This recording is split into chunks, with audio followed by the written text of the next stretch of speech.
gutsemba abatutsi itangira mu mwaka w'1959 kandi yitwa gutyo.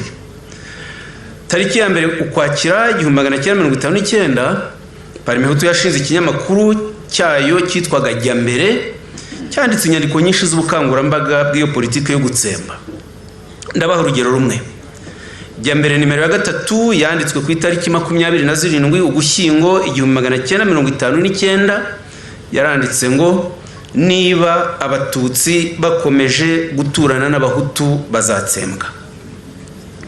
Jyambere nimero ya 7 yasohotse ku itariki 17 Mata 1960 irandika ngo Parmehutu ni umutwe wavutse wo kurenganura gahutu. Tariki 28 Mutarama 1964 Perezida Kayibanda yavugiye kuri Radio Rwanda ko abatutsi bazakorerwa imperuka yise ko yihuse cyangwa iy'uruyengeyenge. Ntibyaheze mu magambo kuko mu Kuboza 1963 mu gihe cy'ibyumweru bibiri abatutsi bakorewe jenoside yeruye, cyane cyane mu yahoze ari prefectura ya Gikongoro yishwemo abarenga 15,000 kandi amahanga atangaza ko ari jenoside. Navubaha tariki enye Mata 1994 mu birori byo kwizihiza umunsi mukuru w'igihugu cya Senegal, Colonel Bagosora wari umuyobozi mukuru muri Minisiteri y'Ingabo z'Igihugu akaba yararwanyaga ku buryo bukomeye amasezerano y'amahoro ya Arusha, yabwiye abari bitabiriye ibyo birori ko igisubizo kimwe rukumbi gishoboka ku Rwanda ari ugutsemba abatutsi. Mu bantu bari bahari bemeje ayo magambo ya Bagosora mu buhamya batanze mu rukiko mpanabyaha mpuzamahanga rwashyiriweho u Rwanda no mu nyandiko zitandukanye harimo General Romeo Dallaire wayoboraga ingabo za Minuar mu Rwanda, harimo Jacques Roger Bobo wari uhagarariye umuryango w'abibumbye mu Rwanda, harimo kandi Colonel Luc Marshal wo mu Bubiligi wari wungirije Dallaire ayoboye n'ingabo z'Ububiligi zari muri Minuar.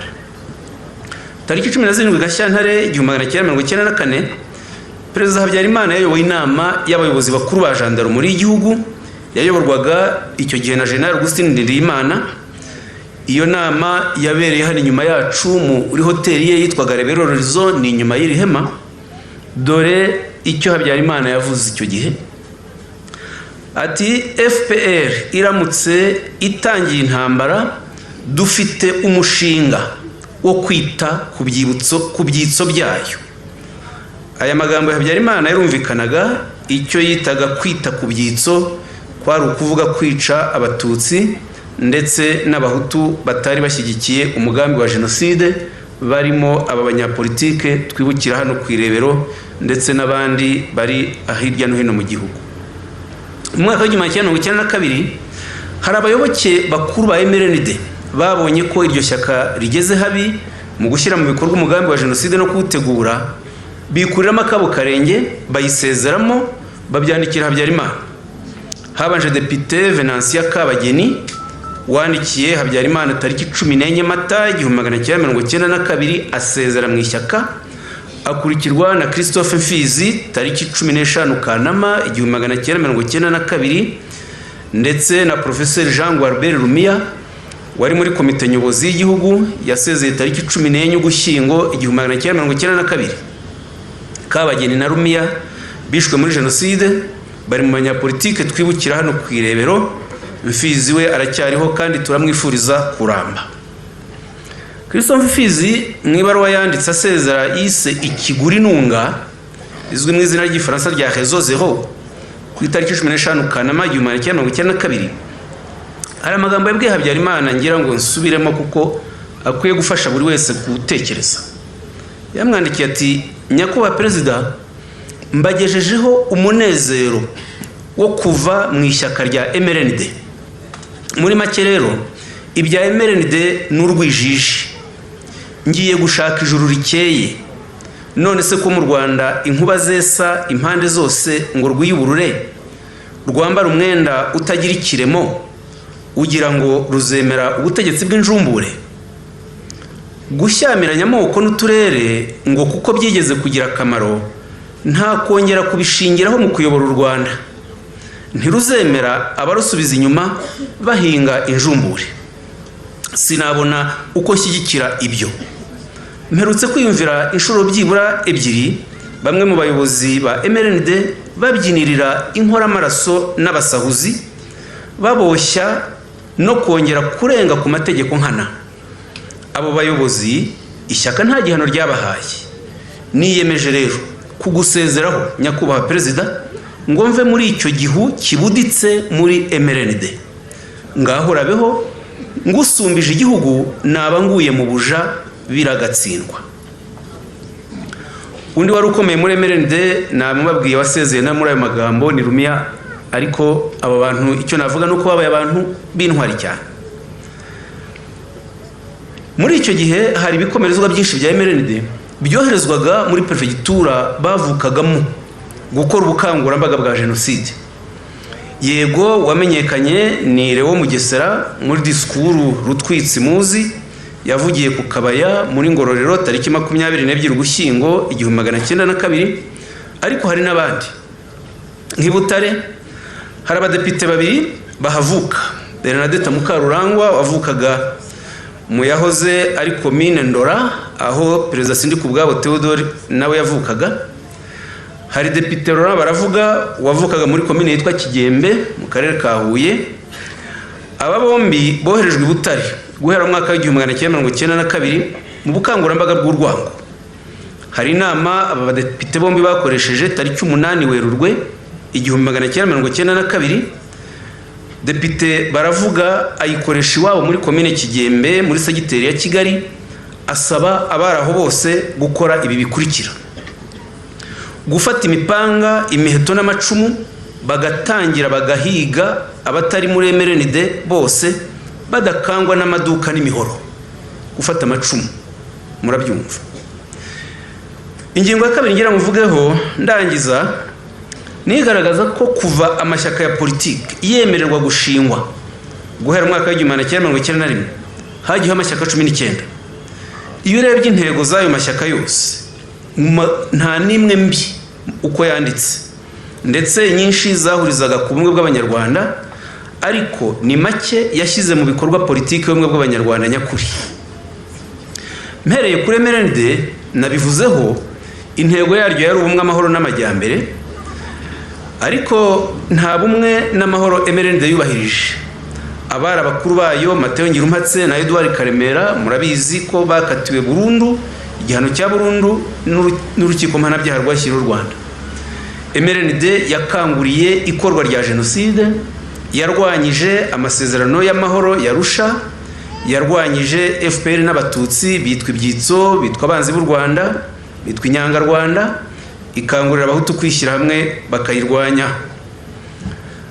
Duhereye ku bukangurambaga bw'ikinyamakuru Kangura cyari cyarashinzwe n'ubuyobozi bwa MRND guhera kuri nimero ya 10 yo mu Kuboza 1990 yatangajwe amategeko 10 y'abahutu. Buri nimero yacyo yabaga kuri page ya mbere ifite inyandiko nini ivuga ku ntego ya Kangura muri aya magambo ngo ni ijwi rigamije gukangura no kurengera rubanda nyamwinshi. Tariki 12 Mata 1994 muri jenoside hagati, Karamira Frodouard mumbabarire wari muri MDR Power yavugiye kuri Radio Rwanda ko intambara ireba buri wese. Ubwo ni jenoside yavugaga, akaba yarabisubiyemo inshuro nyinshi mu byumweru byakurikiyeho. Yasabye abahutu kudasubirana mu bwabo, ahubwo ko bagomba gufatanya n'ingabo n'interahamwe n'impuzamugambi mu kurangiza akazi.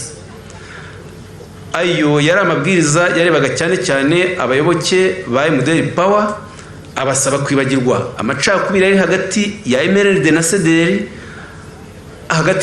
amacakubiri ari hagati ya MRND na CDR, abasaba kwifatanya bakishyira hamwe muri Hutu Power nk'uko yari bivuze muri 1993 bagahiga abatutsi. Uwo munsi Radio Rwanda yanasohoye itangazo riturutse muri Minisiteri y'Ingabo ryavugaga ngo nta macakubiri agomba kuba mu ngabo no mu bahutu muri rusange. Abasirikare, abajandarume n'abanyarwanda bose bafashe icyemezo cyo kurwanya umwanzi wabo. Bose baramuzi, umwanzi aracyari wa wundi, umwe washatse kugarura ingoma ya cyami yatsinzwe. uwo bavugaga n'umututsi. MRND yashishikarije interahamwe gukora jenoside bitari mu kwiha intwaro gusa, ahubwo no kwishyigikira ibinyujije mu matangazo yasohoraga kuri Radio Rwanda no kuri RTRM.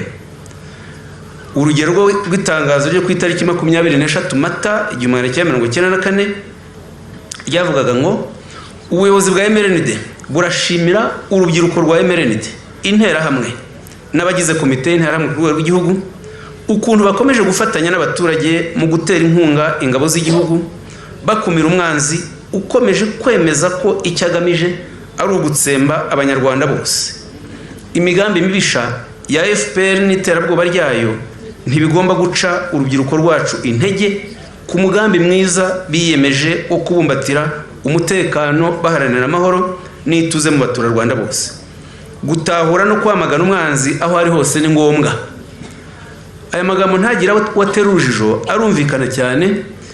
Nabivuze uwo bitaga umwanzi n'umututsi, icyo rero bavugaga mu gushyira imbaraga mu guhiga umwanzi no kumuhashya kwari ugukora jenoside no kuyihutisha.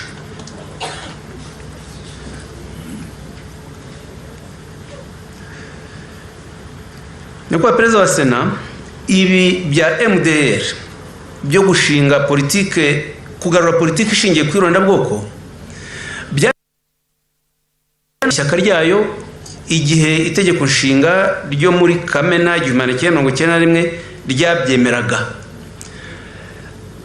MDR yatangiye kugira ngo ishobore kwivugurura no kubyuka, yashyizeho komisiyo 6 zo kwiga uko igomba gukora.